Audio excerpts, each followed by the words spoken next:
I don't usually cry, but there were tears going down my face from seeing the massive destruction. I saw the cars and everything around there were just spinning around and moving, and I was sort of moving with them. Oh, everything flew! Unless you've actually seen these things, even on film, you can't really realize what has happened here.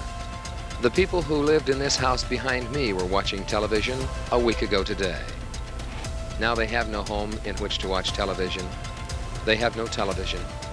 Their home, their life, has been totally destroyed by one of God's natural disasters. May 15th, 1968, Charles City, Iowa. A thriving tractor community of 8,000 in the northeastern corner of the Hawkeye State in Floyd County. This community, city, downtown will be forever changed as a half-mile twister barrels into town.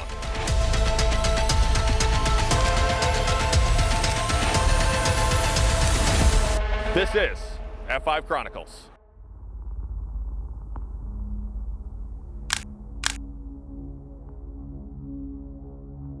Charles City, Iowa, 1968. A community of 8,000 in Floyd County, 140 miles northeast of Des Moines. Known as the birthplace of the gasoline tractor, it was a hub of industry and perseverance, where factories thrived and families built strong roots. On May 15th, however, the atmosphere grew volatile. Warm, humid, primed for catastrophe. A powerful low-pressure system over eastern Nebraska drew moist Gulf air northward. A warm front across northern Iowa pushed temperatures to the mid-80s, creating unstable conditions. Surface winds from the southeast clashed with a 100-mile-per-hour jet stream aloft, generating intense wind shear, the key ingredient for violent supercells and tornadoes. Talk about a weatherman's paradise. Conditions were extreme.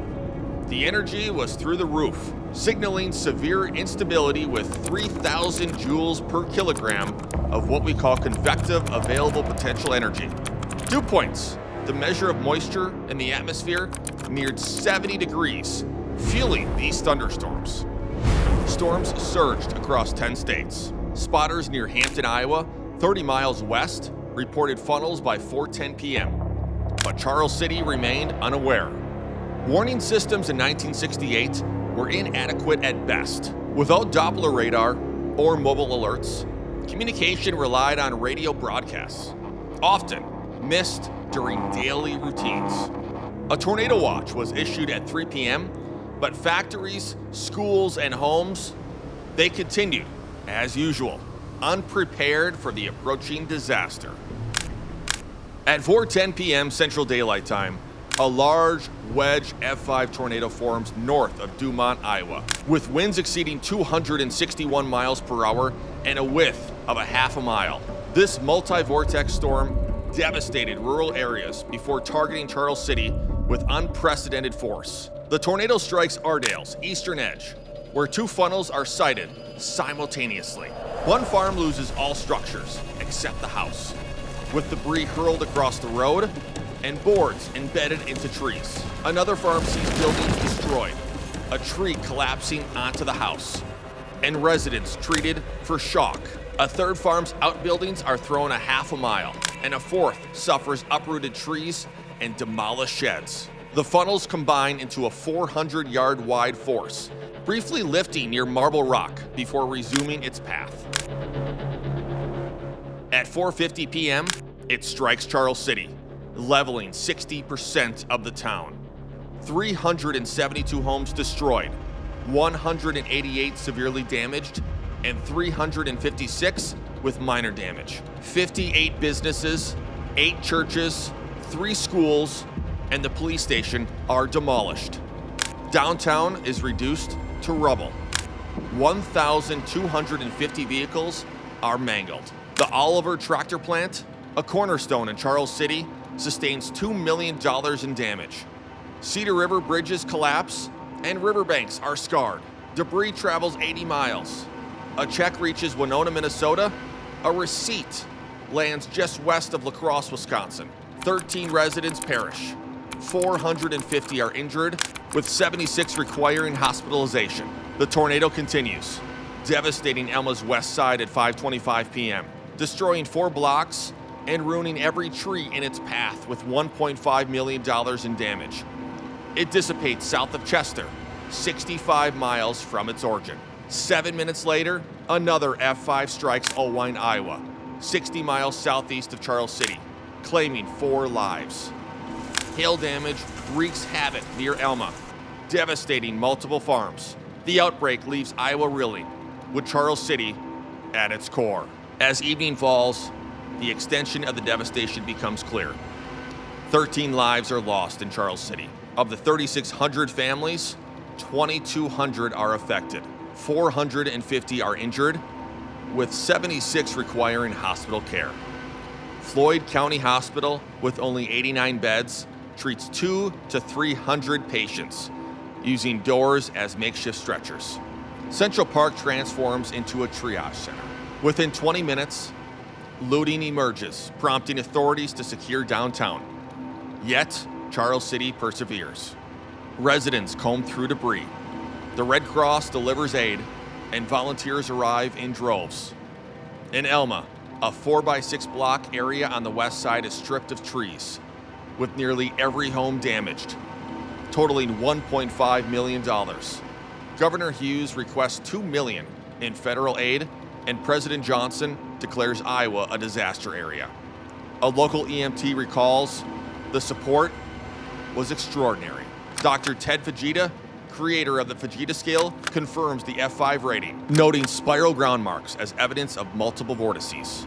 Notably, while churches are destroyed, several bars remain intact, a striking contrast in the town's landscape. Charles City had only the briefest notice before the tornado slammed into their town yesterday.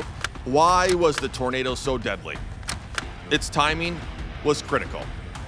Most F5 tornadoes occur between 3 and 9 p.m., and this one struck at 4:47 p.m. during rush hour, catching residents. Sirens sounded, but the storm's severity was underestimated, and spotters failed to detect the merger of 2 funnels into a single massive vortex. It was the perfect tornado, hitting at the perfect time to a growing city in the heart of Iowa. Technology offered little help.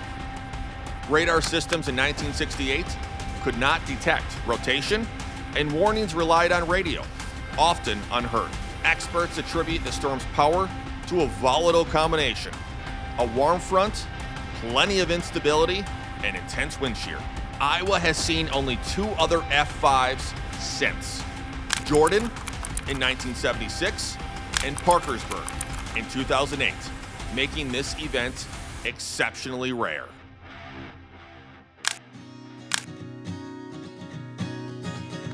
Well, Mrs. Griffin, how are you taking all of this now? What are your feelings now? Well, we're just thankful that we're all here. That's the most important thing. Sure, we lost a lot of personal things and family treasures and things like that, but we're all here, and that's more than a lot of them have got right now. The people needed the help, and the bosses up home said, go down and help them any way you can. And yet you turn around and you see the people that have suffered this destruction, and they're smiling. They're saying, we're going on from here. We're going to rebuild this city into something that is marvelous, great for Iowa. Charles City's recovery began immediately. With 60% of the town destroyed, residents faced immense loss. Yet their resolve was unshaken. Federal grants, combined with donations and volunteer efforts, fueled the reconstruction of homes, businesses, and infrastructure. By the early 1970s, Main Street regained its vibrancy, and the Oliver Tractor Plant resumed operations, symbolizing the town's industrial backbone. Today, Charles City's population remains steady at 7,000 people.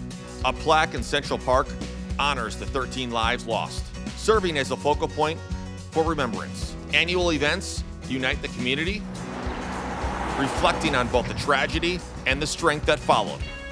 The emotional toll lingers for many, but the town's unity has endured. The 1968 disaster spurred significant advancements in tornado forecasting. The limitations exposed in Charles City, reliance on inadequate radar and radio, pushed meteorologists to develop Doppler radar, mobile alerts, and extended warning times. These innovations, born from the town's loss, have saved countless lives in subsequent decades. Here in beautiful Central Park, Charles City continues to stand tall. Although 13 lives were lost and 60% of the city decimated, we continue to see a thriving community. Join us next time on F5 Chronicles. F5 Chronicles, documented America's most powerful tornadoes. If this story resonated, like, share, and subscribe. New episodes air monthly.